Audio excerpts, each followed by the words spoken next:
Welcome back, painting friends. Today we are going to paint some wishing flowers that are right along a water's edge with some trees in the background. The colors you're going to need are black, pink, purple, blue. I'm going to make a lime green, so my yellow and green are very close to each other, and white. My brushes I like to use are my 1-inch flat brush as well as my 10, 4, and 1 round brush. Don't forget to have a cup of water and a rag for keeping your brushes clean. So let's get started. I'm going to get started by using my 1-inch flat brush, and I'm going to use mostly all yellow paint with just a touch of green.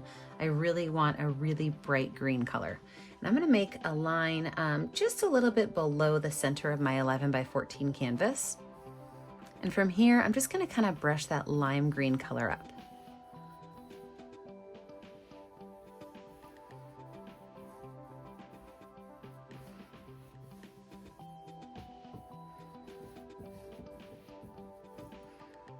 I actually want it to be even limer, brighter than that, so I'm going to go in with some extra yellow and put it right on top.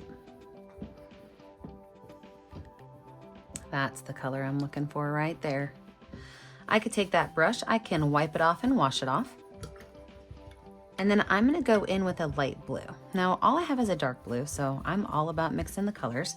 So I'm going to go in with some white paint with just a touch of blue. And I'm going to do a short little small area of a light blue.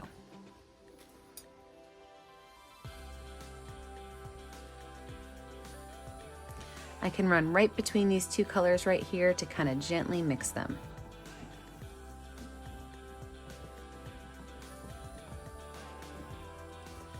Wipe my brush off, wash it off. I'm then going to go and do the same thing with a little bit of pink, and I'm going to finish it out with the dark purple. So a little bit of light pink, and then finish it out with a dark purple.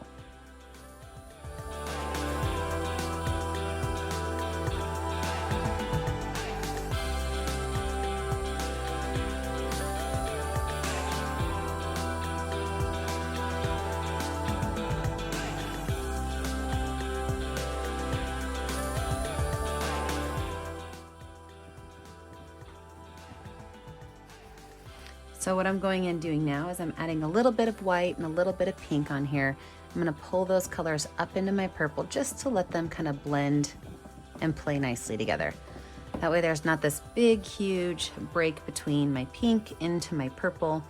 Just kind of slowly blends up.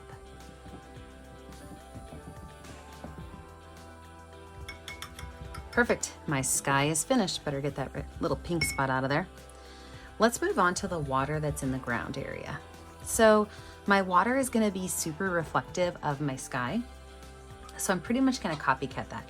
Down here, it's going to be dark purple, going into pink, going into blue, but I don't want a whole lot of green because I don't really want it to look like a swamp. So I'm going to do dark purple, pink, and then I'm going to make like a big bubble of blue with just a little bit of green in the middle. So I'll start on here with this dark purple.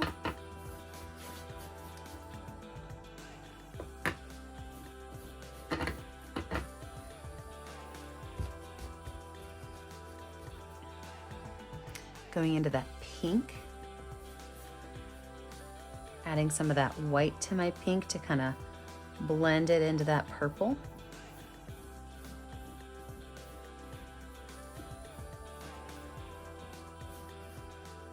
I'm going to wash that brush off and add in that light blue color, leaving just that little small open area.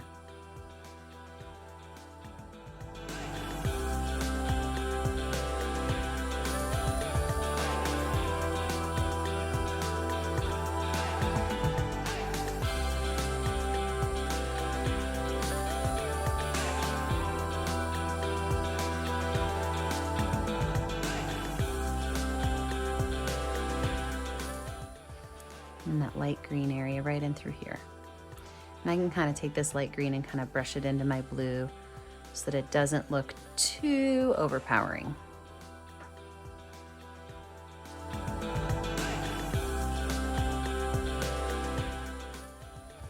I'm gonna go ahead and wash my brush off really good. wipe it off. And with the same brush, what I'm gonna do is take a little bit of white paint on the very edge of it, and I'm just gonna go through and I'm just gonna gently put some small little white lines all through these colors I just made. And you know, if my colors get mixed in a little bit, I could just wash my brush off real quick. But I'm barely touching my canvas with my brush.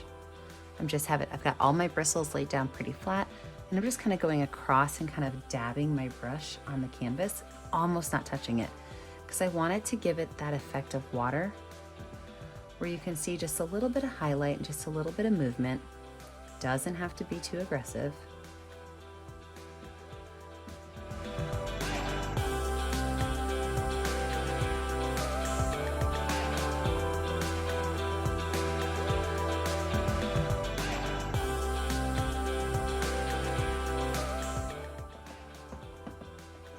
I hadn't really planned on doing this, but I really kind of like how that pink and that purple are kind of mixing up together. So I'm gonna go in, so my canvas is still wet. I'm just adding a little bit of that purple that I pull in and pulling that on up into my water. All right, so this is my background space. We are gonna let this dry, and when we come back, we'll add in maybe some trees or some hills in the back, and then our wishing flowers in the front. With a totally dry background, we are now going to move into adding our background space as well as our foreground. So I'm going to grab my number 10 round brush, and I like to water down my black paint when I use it. I just think it goes on a little bit smoother. So I'm watering down just a little bit of my black paint, so it's kind of more of an inky consistency. And I'm going to, right along here, just draw a straight black line.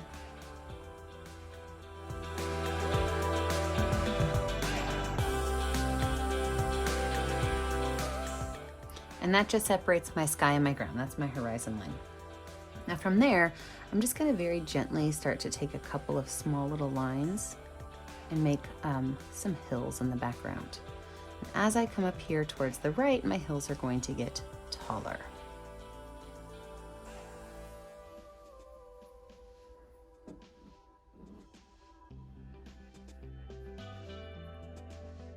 And if you do what I did and just bump the front down, then you got to make it a little bit thicker.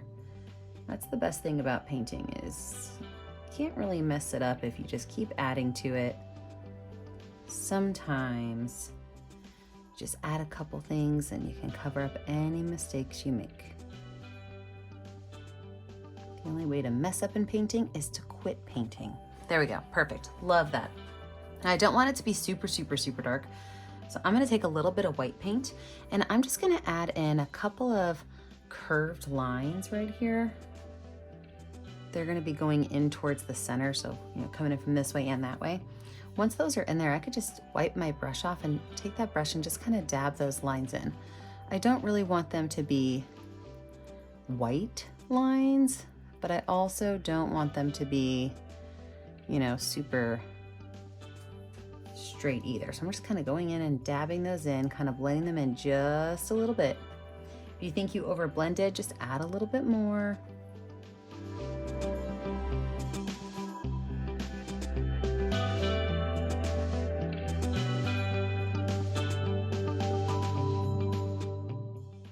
I'm not so sure if you guys can see this, but there's a squirrel. Hang on, we gotta take a moment. There's a little squirrel running out on the studio. He's distracting me terribly because all I'm trying to do is paint, and he is running all around the studio. Okay, I know, right? Art teacher brain, refocus. Okay, squirrel. Now, let's return to our picture, shall we? So keep on going. This is how art people's brains work, guys. Just get to know that now. A little bit of white, dabbing it in.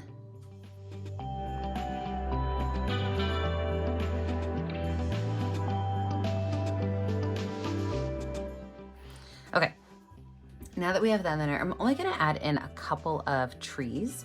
I don't want a whole lot because I really want my wishing flowers to be the main focus. So I'm gonna make 3 trees over here. I'm gonna make one that is pretty tall, one that is pretty small, and one that is right in the middle. And those trees, I'm going to take this number 10 round brush, and I'm going to simply squeeze the bristles really hard to make them kind of flat. You see that? And then I'm going to use that flat tip to just make small little dotted lines that come out from that tree. And if I press too hard and the tip of my brush kind of flattens out, you know, goes back to this round space, all I have to do is repress it together and I'm good to go again. So on both of these, or on all three of these trees, I'm just going to go in and add just a little bit of stamping of these straight lines coming out from the base. You know, as the tree gets bigger, I can go ahead and kind of make my lines a little bit bigger. But all it is just taking that brush with that flat tip and dabbing and tapping along from the center out to kind of make that tree take form.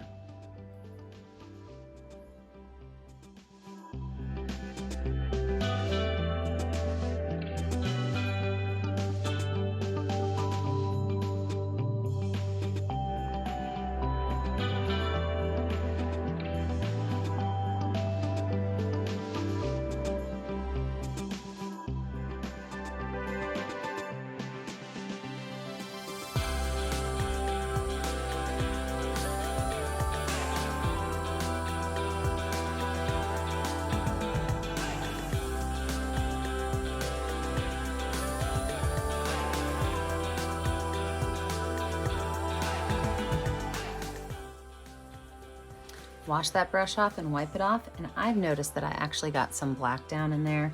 So rather than extend that base anymore, I'm just gonna mix up some of that light blue color and go right over it. Again, you can't mess up in painting unless you just quit. All right, let's go ahead and wash this brush off and dry it off. Let's start to add in our wishing flowers. So I'm gonna use the same brush with a little bit of watered down black paint, and I'm gonna make my 2 stems. So I'm gonna make one wishing flower kind of going straight up and the other one going a little bit off to the side. So starting here about mid-center, pulling it down to the end. And this guy's gonna be kind of coming out here. Now I do want it to look like there's some ground down here. So I'm just gonna take some black lines and pull them up so that it looks a little bit like some tall grasses on the shore. Doesn't have to be the sea, does it? And to do that, I just put some of that watered down paint. Oh, I didn't realize that when I looked at the squirrel, you guys couldn't even see the base. I'm sorry, guys. So what I do is I just have a little bit of that watered down paint and I set it up on my canvas and I just kind of flick it up. And by doing that, by just flicking it up, you get this really sharp top to these, and it looks more realistic.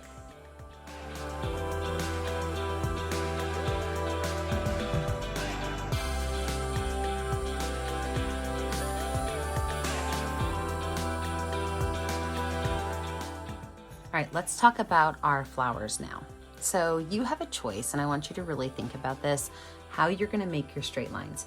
I love to use my 1-inch flat brush to make my straight lines, because if I go straight out using that nice blade on the end, I get a great straight line. So if I take my 1-inch flat brush and I just have it straight up and down perpendicular to my canvas, I can make some really great straight lines. So I'm gonna take these lines and I'm gonna pull them out, going in like a radial pattern, out from the tip of my stalk. And I'm gonna make some a little bit longer, some a little bit shorter on both of these.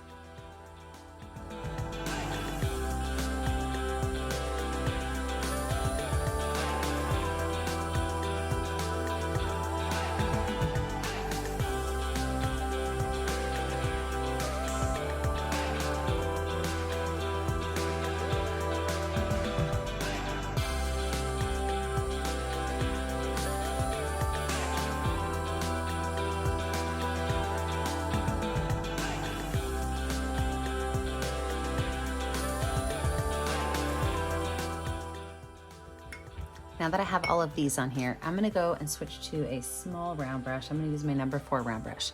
And on the edges of some of these, and not all of them, but just on some, I'm gonna take that with the pinched down bristles, And I'm going to add 2 little lines to the end. Not all of them, just some of them. 2 little lines to the end, because this is what wishing flowers have on them.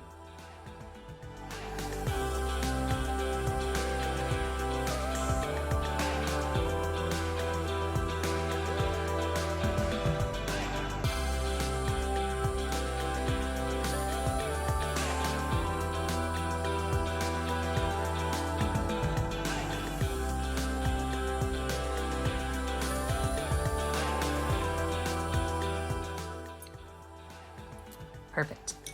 Now I'm going to switch over to the back side of my brush. Okay, that's this part right here. It's the part that doesn't have any hair. I'm going to switch over to the back side, and I'm going to add white dots to the ends of these. And some of those white dots might even come in towards the center of my wishing flower, but not as many. I want most of them to be on the outside edge.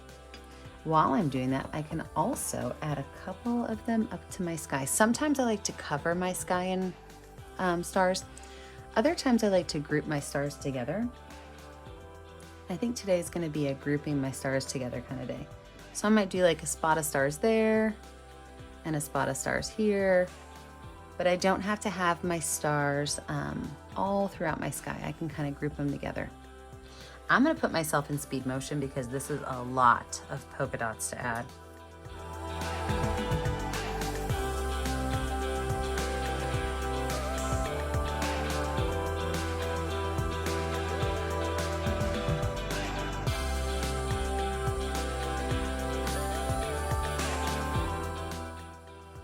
So there we have it. The last thing you have to do is you have to sign your name. And here's the thing. If you don't post this to our Facebook page, Painting with a Purpose, I never get to see what you're doing at home. So please take time to take a picture of what you're making and post it to our Facebook page, Painting with a Purpose. Don't forget to like and subscribe to our YouTube channel, Painting with a Purpose, so you are kept up to date on all of our latest tutorials. And remember, as always, stay kind, stay creative, and stay safe. Have a great day, friends. Bye now.